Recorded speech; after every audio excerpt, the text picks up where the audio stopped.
જય ગુરુદેવ. જય ગુરુદેવ. પ્રેમ કે ગુરુ પૂનમ આવે હા તે ગુરુ પૂનમ આવે તો આપણે ગુરુજી કને જાય આપણે એના કને માગણી કરવાની. હા ગુરુ કરે છે, ગુરુ પૂર્ણિમા શું માગણી કરવાની ને ગુરુ પૂનમે આપણે એને દક્ષિણા ક્યાંક આપવી પડે. આપવી પડે. તો ગુરુ દક્ષિણામાં આપણે શું અપાય? હા એ મારી શબ્દ છું. ગુરુ પૂર્ણિમા તો ઓમ સજે ગુરુ નો મહિમા તો પુરાણ ગુરુ નો કેટલો મહિમા ગયા એના ધ્યાન નથી. આપને એટલી ખબર કે ભૌતિક ગમે તેમ કે બેંક નું કામ હોય કે કોર્ટ ના કામ હોય કે ગમે તે જામીન તો જુએ જામીન વગર ક્યાંય કામ થતા નથી. જામીન હોય તો બધે કામ થાય. એટલે એ રીતનું આ આધ્યાત્મિક જગતમાં ગુરુ આપણી બાંધરી પરમાત્મા હોય. ભૌતિક જગતમાં ગમે તે માણસ મળી રહે માણસ બધાને ખબર હોય કે આ આમ કરી તો આમ થાય, આમ કરી તો આમ થાય. પણ આધ્યાત્મિક જગત એવું કે ત્યાં આપણે કઈ જ ખબર નથી. આપણે એની જાણમાં આપણે હાવ જીરો થઈએ.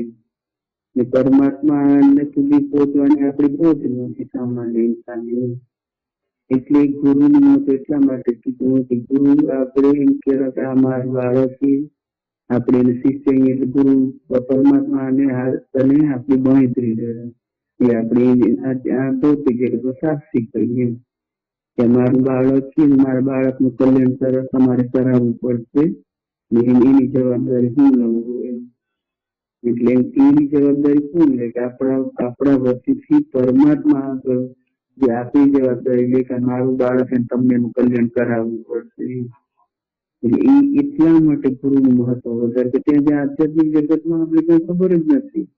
આપણે પરમાત્મા કદી જોયા નથી, એના વિશે કઈ જાણતો નથી. આપણે આપણું કલ્યાણ કરવું પણ કઈ રીતે કરવું એ આપણે એની કઈ ગમ નથી. એ કામ આપણે ગુરુ કરેલા. એટલે એ પણ એમ કે આપણા મૃત્યુ બધાથી વિશેષમાં તો ગુરુ એટલા માટે એમ ગુરુ વગર કોઈ માણસનું કલ્યાણ ન થાય. કે આપણે ગમે કામ કરવું તો આપણે વર્ષ થશે. એ રીતે એમ કે પરમાત્મા સાથે આપણે જે મિલન કરવું હોય ગુરુ આપણું મિલન કરવાનું એ આપણી બાંધરી લે તો આપણું કામ થાય. એ આપણા અંદર કેટલા પાપ ને પુણ્ય કેટલા આપણા કર્મ અનેક જન્મનું કર્મનું પાકમાં આપણા થયું. એ કર્મ તો આપણે ઉતારते અનેક જન્મ વીતી જાય. જે ગુરુ આપણે સમર્થ હોય, આપણે ગુરુ પર એટલો ભાવ હોય, ગુરુએ બતાવેલા નિયમ પ્રમાણે આપણે હાલતા હોય, એના દિલમાં આપણે એની જગ્યા બનાવી નહીં. ગુરુ આપણે ગુરુ બનાવી એટલે એ શિષ્ય પર એટલો બધો ભાવ કરેલા, આટલો બધો વિશ્વાસ મૂકીને પરમાત્મા આગળ બાંધરી લે તો આપણી શિષ્યની કેટલી ફરજ બની જાય. એટલે આપણે ગુરુને આપણે શું આપવું તો એનું કઈ શું કેવું જ આપણે ખબર નથી. એના બદલામાં આપણે શું દઈ શકીએ ગુરુને. એટલે એમ કહેવાય કે તન અને મન અને ધન, તન મન ધન પરમાત્માને આપણે મૂકવાનું.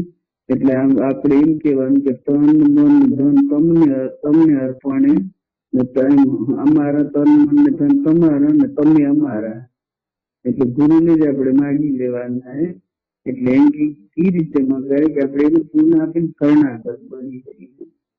હું તો જીવું છું એવું કે માયનું બાળક હોય તો ગમે એવું ગંદુ કે મેલું કે ગમે એવું હોય એને કદી નફરત થતી નથી. પણ એને કઈ રીતે સાફ કરવું એ જ વિચારે એમ. બીજા માણસો તો મોઢા મેળે કે નખ મળે છેડા આવે કે આ શરીરમાં ખરડાઈ ગયું હોય, મેલું થઈ ગયું, સી કરી હોય ટી કરી હોય તો માં એને કેવું તરત જ સાફ કરીને કેવું મસ્ત બનાવી દેરી પાછું ભાવથી બિલકુલ નફરત નહીં. કેવું શણગારીને તૈયાર કરીને મારું બાળક બધા કેવું શ્રેષ્ઠ લાગે. માનો એક જ ભાવ મારું બાળક દુનિયામાં બધા મસ્ત સારું લાગે, મસ્ત સંસ્કારી હોય, એવું ડાયું હોય, એવું જ ગુરુને આપે. ગુરુને આપે બાળક ગુરુને આપણા પર એટલો જ ભાવ નથી રહેવો હતો કે મારું બાળક દુનિયાનું કેમ શ્રેષ્ઠ બને, બીજા કરતા કેમ અનોખું લાગે, મારું બાળક બીજા કરતા અલગ થઈ રહી. તો આપણી ફરજ બને રહી ને કે આપણે ગુરુએ જે રસ્તે ચાલવાનું કીધું કે આ રીતે જન્મ છે આ માર્ગે આટલા નિયમ પાળવા પડશે. ગમે એટલા મોટા દવાખાને ગમે તેટલા મોટા ગમે એવી દવા કરે, ઓપરેશન કરે, ગોળી દે, તો પરેજી આપણે પરેજી તમે મગમતું ખાશો ને કરશો તો તમારે એટલી કામ નહીં કરે ગોળી એટલી. અમે તો તમારું કલ્યાણ કરાવવા જ બેઠા. ગુરુ તો આપડે સમર્થ છે, એમાં કોઈ કહેવાની વસ્તુ જ નથી. ગુરુ કોઈ વ્યક્તિ નથી, ગુરુ તો તત્વ હોય. તત્વ બ્રહ્મને શું કહેવાય જોશું તો વ્યક્તિ એટલે નથી ચાલતો. દેહમાં બધી વસ્તુ હોય, માસમાં ગુણ હોય ને અવગુણ હોય. ને આપણું મન એવું હોય કે પેલું અવગુણ જોઈએ, ગુણ ન જોઈએ. એક અવગુણ શોધ, એક અવગુણ મનને પેલું અવગુણ દેખાય.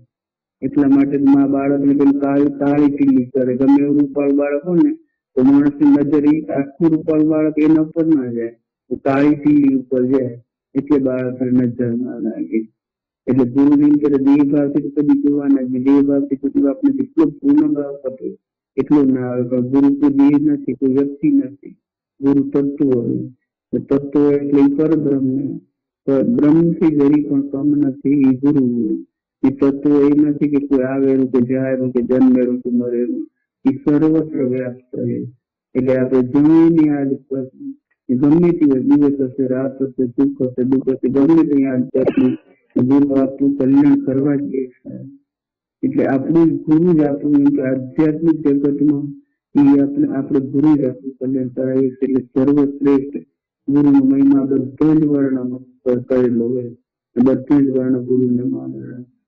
પેલું થઈ ગયું તો વેદ વ્યાસે એ વિચાર્યું કે આ બધું માણસ હવે મૃત્યુલોકમાં આવી ગયું ને ભૂલું ભટકવું પડશે તો કેવી રીતે વાપસ પોતાના ઘરે જઈએ છીએ. એટલા માટે એમને વ્યાસ પૂર્ણિમા કહેવાય. એને એટલે વેદની રચના કરી, પુરાણની રચના કરી, ને કેવી રીતે એને પરમાત્માની અંદર પાછું જવું એ રીતનું બધું એને શાસ્ત્ર, વેદ ને પુરાણો બધું સમજાયું. પણ એ બધું સામાન્ય માણસ આપણે વાંચી નહીં, એવું આપણા મગજમાં આવે નહીં, તો આપણે ટાઈમ ન હોય ને ટાઈમ હોવાથી તો આપણે એની સમજમાં ના આવે.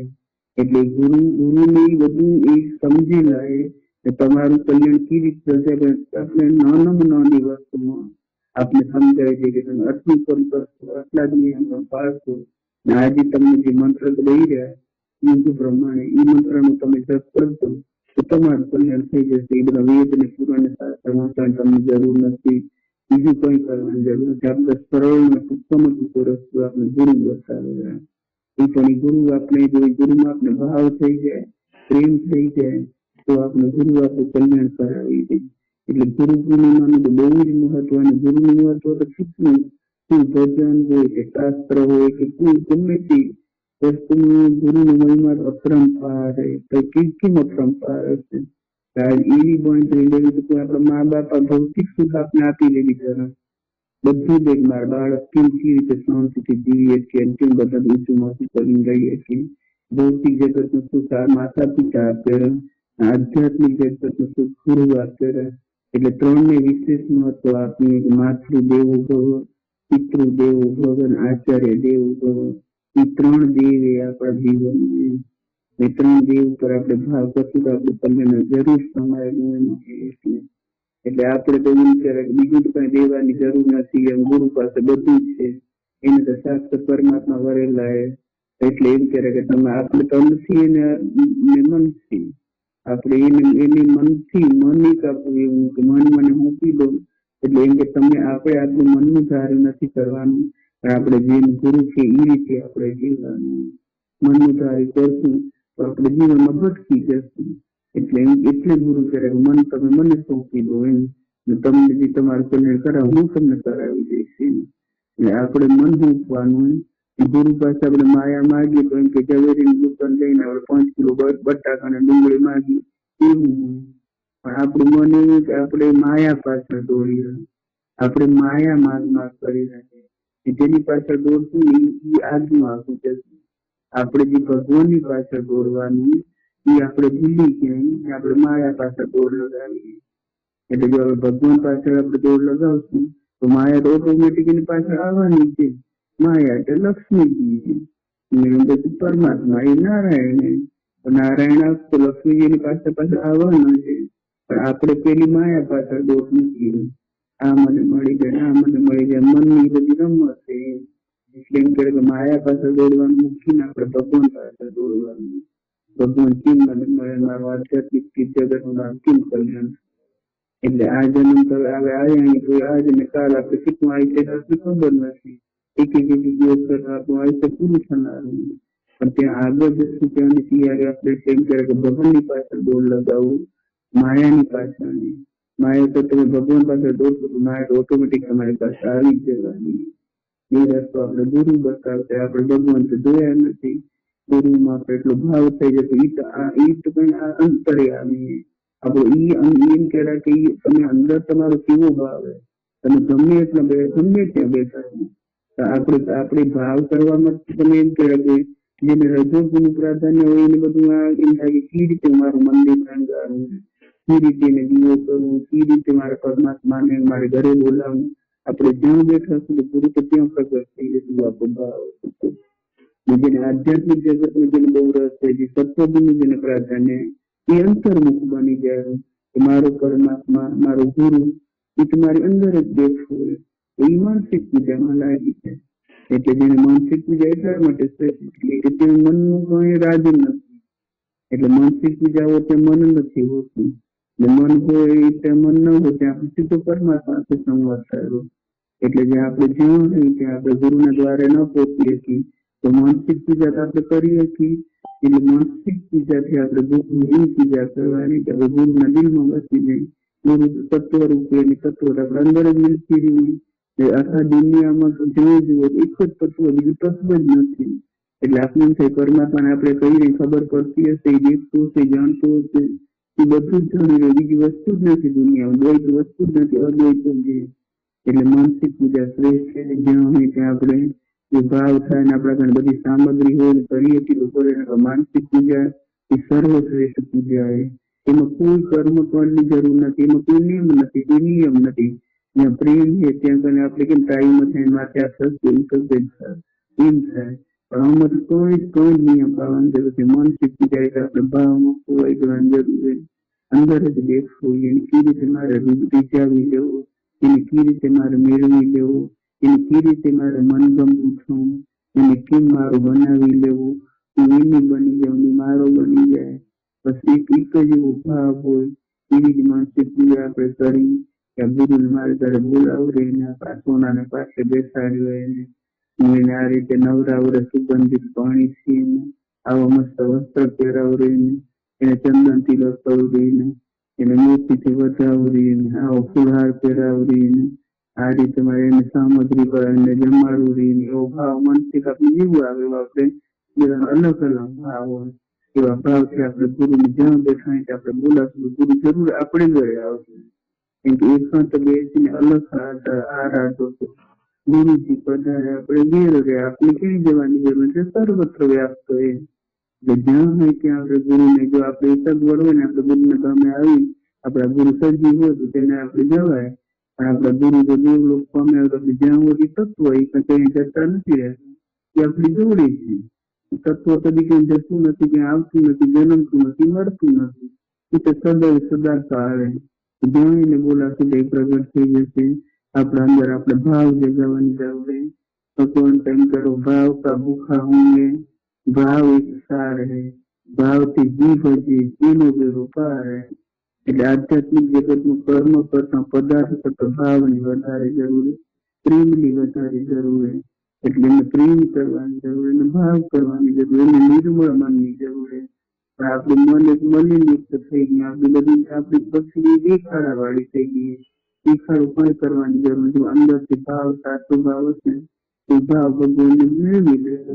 ભોળો ભાવ હોય ને એ જ માણસ એને વાળનું હોય. એ ક્યાં દેખાડો નથી, ખોટું કઈ કહે નહીં, એનું મન એવું પવિત્ર નિર્મળ એનો ભાવ એને કઈ આપણે કઈ ખબર એ બધાને જાણે. એ અંતર્યામી અંદર બેઠવું હોય. તમારું બાળક મને શું કહેવા માંગે એ આપણે પોતાની ભાષાઓ ગમે બોલો મા બાળકની ભાષા સમજી જાય. આપણે પરમાત્માના બાળક નહીં, આપણે ગુરુના બાળક, આપણે એને શું કહેવા માંગીએ એ આપણા ગુરુ આપણે પરમાત્મા સમજી જાય. પણ આપણે ભાવ કરવાની જરૂર, પ્રેમ કરવાની જરૂર, મન નિર્મળ બનાવવાની જરૂર. મનમાંથી રાગ અને દ્વેષ ને કૂડ ને કપટી કાઢી નાખવું. કેમ કે આપણે ગમે તેના ઘરે જઈએ એનું પવિત્ર ઘર હોય, પવિત્ર મન હોય તો આપણી ઘરની કેટલી મજા આવે. એમ ઘર એટલું પવિત્ર હોય, મન જો મેલું હોય, મનમાં કપટ હોય તો કેમ લાગે. એટલે કે બે વસ્તુ પવિત્ર હોય, જો ઘર પવિત્ર હોય, મન પવિત્ર હોય, ત્યાં બધાને વાસ કરવાનું મન થાય.